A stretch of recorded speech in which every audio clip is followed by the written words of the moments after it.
Good day, trainees. My name is Rose Vicinco and I am your trainer in Carpentry NC2 and welcome to Valenzuela City Polytechnic College. So before we begin, may we all please stand up for our opening prayer.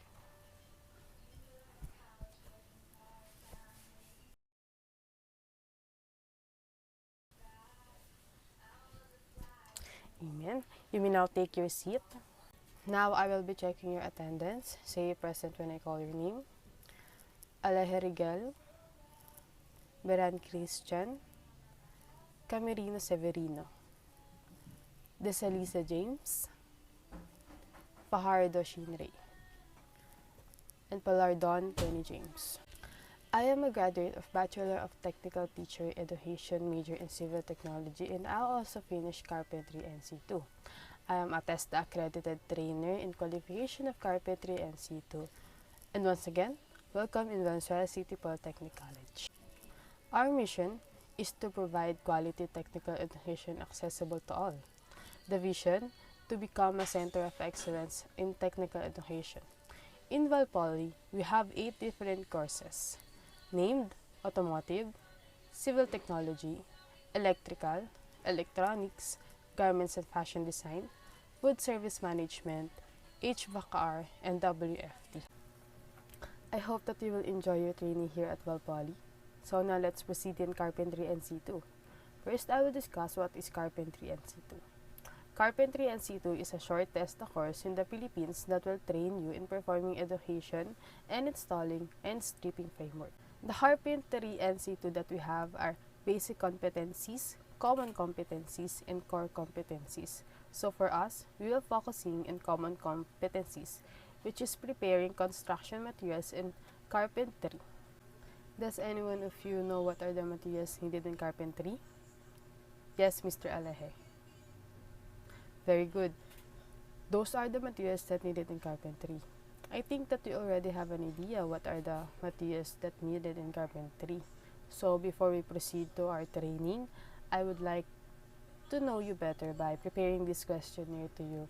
And please answer or check if you have the skills that indicated in the questionnaire, and if no, check no if you haven't yet experienced that certain experience.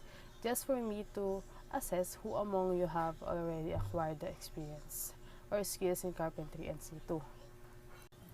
So we will start our day 1 agenda with the CBT orientation. Next is the CBT process flow, principles of CBT, trainees and trainers rule, CBLM, tracking progress and achievements, learning activities, pre-assessment, and feedback. So now let's proceed on what is CBT. CBT is a competency-based training delivery approach that focuses on the competency development of the learner as a result of the training. It emphasizes on what the learner can actually do. It focuses on the outcome rather than the learning process within specified time, concerned with the attainment and application of knowledge, skills, and attitude to a specific level of competency. So now, I will discuss the 2 different approach, which is the traditional and the CBT approach. In the traditional approach, the instructor controls the learning pace. In CBT approach, each trainee progresses at his or her own pace. Next is the all students are usually tested once. In CBT approach, each trainee is tested when ready to demonstrate mastery. Next is very little continuous feedback is given in traditional approach. In CBT approach, immediate feedback is given to each trainee at critical points in the learning process.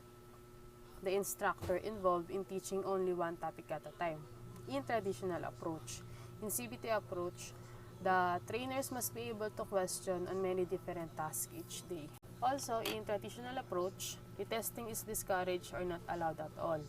In CBT approach, retesting is encouraged for mastery. Materials, tools, and supplier for only one topic are needed one at a time. That is in traditional approach. In CBT approach, the trainer must see that all materials needed for many tasks readily available. The number of students enrolled is maximum capacity at the beginning of the year or term and declined in half or less toward the end. in traditional approach. In CBT approach, as vacancies are filled, trainees enrollment remains maximum capacity all year long. Most instructions is delivered one dependent upon the instruction. That is a traditional approach.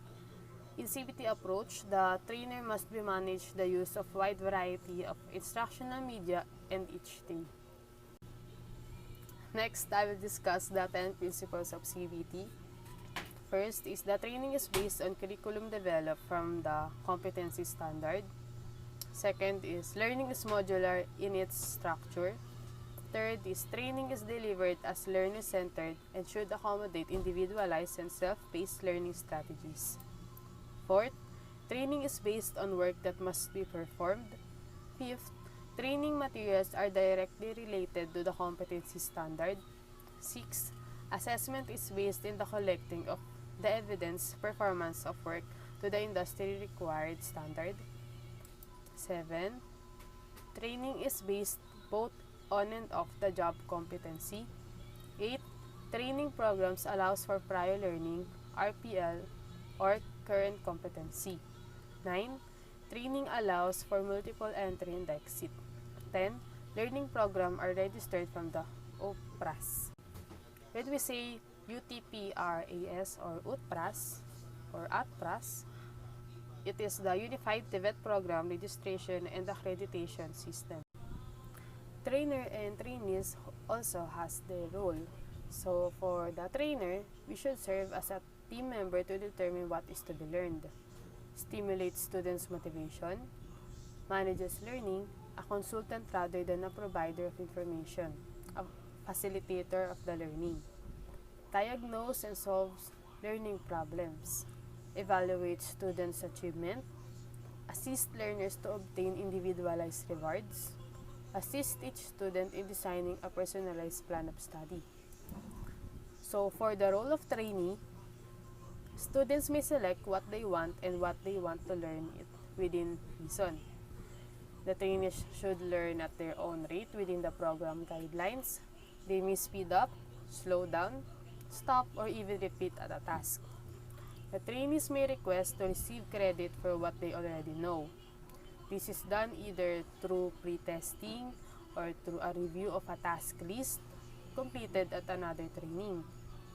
They may choose how they want to learn, individually on one-to-one basis, in small groups, large groups, or with audiovisuals.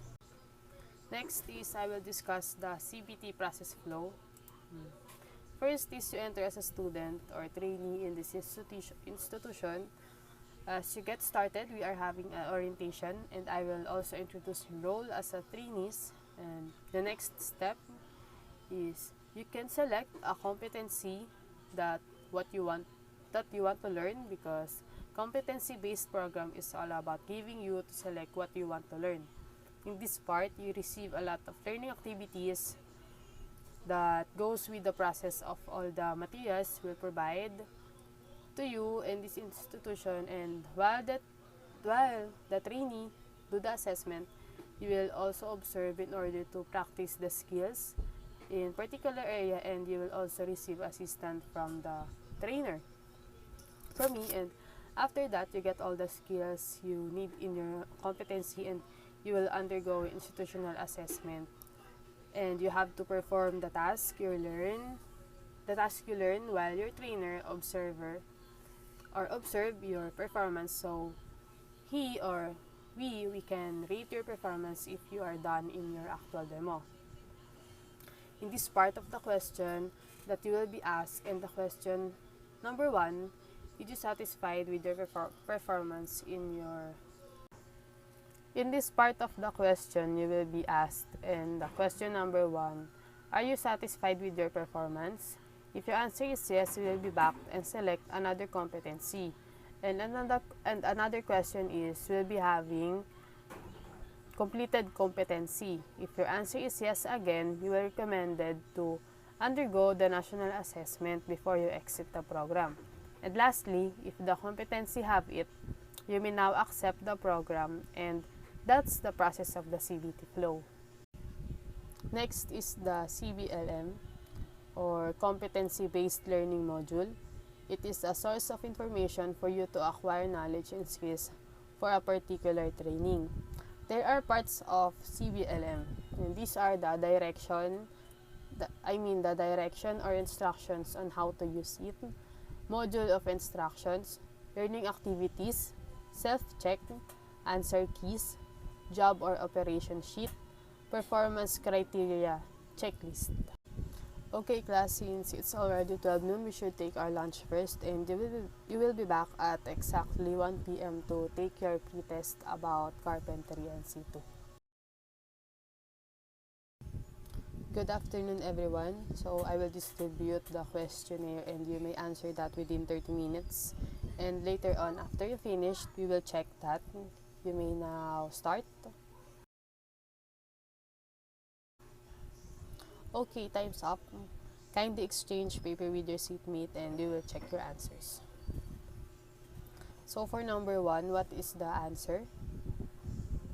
Okay, very good. So now that we finished checking your papers, who got you among the highest score? Very good, Mr. Aleje and Ms. Fajardo. They got 24 over 25. Congratulations. So now pack your things because you will have fast tour in our workshop area and also prepare your certificate trainees. Our first area is the practical work area wherein the learner acquire the skills and knowledge components of the competency prescribed by the standard. The next area is the learning resource area. The next is the institutional assessment area. This way of recognition of prior learning is done by the trainer, and the next is the contextual learning laboratory. And the next is quality control area. In this area, we test the quality of the outcome. And the next is the trainer's resource center. Next is the distance learning. And the last is the support service area. Now that we are done touring our workshop area, let's now back to our classroom. For those who bring their certificate, kindly submit it. Okay, Rigel, I see that you have a 2 years experience in carpentry. That's good to know. I will give you a questionnaire to test your experience. You can answer that within 20 minutes and after that, pass it to me. 20 minutes is done, Mr. Aleje. You can now pass it and let me check. Very good, Mr. Aleje. You got a perfect score. I'm gonna ask you to demonstrate the butt joint. I will give you 1 hour to finish the task, and once you finish the task, I will assess your performance. You're great, Mr. Aleje. Now let me check your work. As far as I can see, you are ready to the institutional assessment. So maybe I will give you a schedule for this.